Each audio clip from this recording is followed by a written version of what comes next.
Hello বন্ধুরা, আমি আপনাদের সঙ্গে আজকে একটা রেসিপি শেয়ার করব। রেসিপিটা করব চিকেন কাবাব।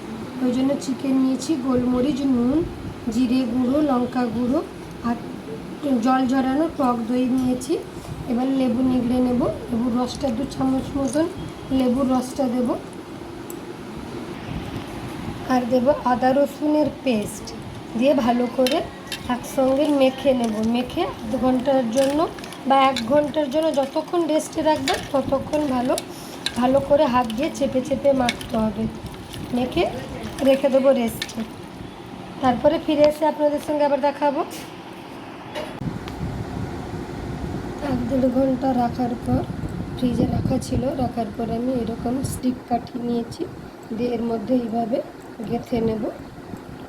দেখতে থাকুন, আপনারা তো কাটতে জানেন, সেটা কোনো দেখানোর প্রয়োজন নেই। দেখুন এইভাবে সব কটা আমি কাঠিতে গেঁথে নিয়েছি। দেখুন 1 চামচ বাটার দিয়ে কড়াইতে এইরকমভাবে আমি হালকা করে ভাজছি। এইরকম করে হালকা করে ভেজে নিয়েছি। এবার আমি আঁচে সেঁকবো, এটা নামিয়ে নেব। রুটি সেঁকার একটা জালি নিয়েছি, এই জালির মধ্যে এবারে চিকেনগুলো আমি সেঁকে নেব। একটু করে সেঁকবো, একটু করে বাটার লাগাতে থাকবো।